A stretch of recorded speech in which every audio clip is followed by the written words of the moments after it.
Mr. Bag is a webtoon made by the PTJ company, so it's only natural that many people confuse it as part of the Lookism universe.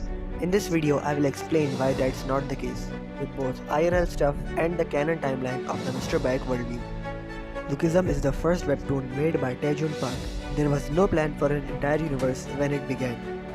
And even Viral Hit and My Life as a Loser weren't sold as part of the verse from the start. Only after PTJ included cameos did people realize that these are all in the same verse, and PTJ later confirmed it for both these series.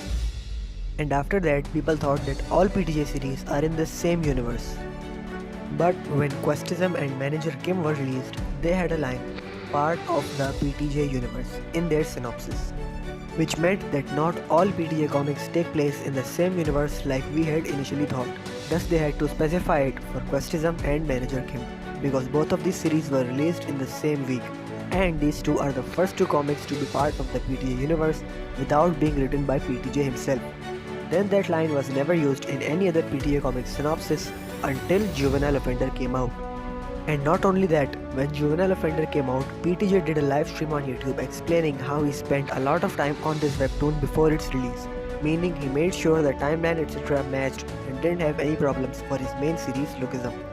And we've learned from his videos that he oversees all PTJ Universe webtoons for this same reason, but doesn't care as much about the series that are not part of the worldview. My point is that none of this happened for Mr. Bike. It didn't have the PTJ verse line in its synopsis when it came out, and instead of PTJ saying he oversees it or he worked on it a bit behind the scenes, he did a live stream reading the chapter 1 of Mr. Bike for the first time. And this took place about a week or two after Mr. Bike was first released on Never Webtoon, which means that PTJ didn't work on Mr. Bike behind the scenes because it's not part of the verse, so he didn't have to.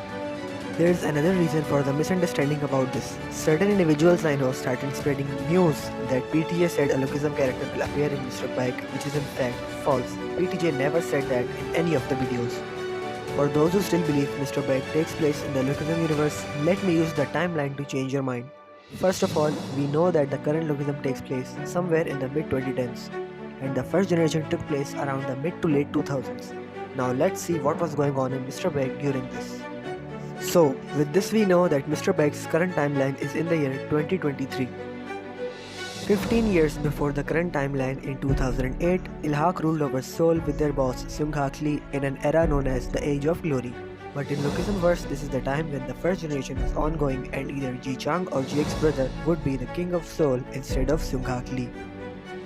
And since 2008 was the year when they took over Seoul, it means Ilhak had been around for years prior to this. This is evident by looking at how old Seung-Hak was at that time. 10 years before the current timeline, in 2013, Ilhak's rule came to an end and Seoul was divided into 4, with each Ilhak, Cheonung, Gyeorang and HHS taking one each. They made a council to keep each other in check.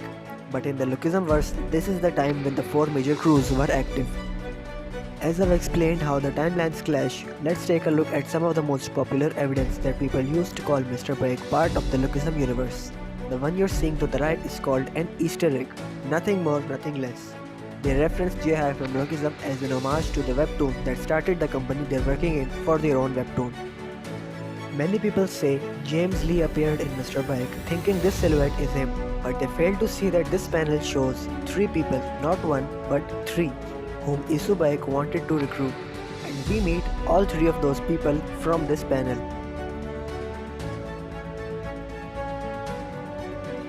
The one with the construction helmet is Boris, the one with the motorcycle helmet is Deadline, and the lollipop silhouette one is Gyeongchun Ryu. Yeah, crazy how it's not James Lee in a webtoon that's not even part of the Lookismverse. With this, I've done my job giving you all the correct information. Now it's up to you to spread awareness anytime you see someone try to misinform people about this topic, whether it's intentional or not. That's it for this video. I'll see you in the next one.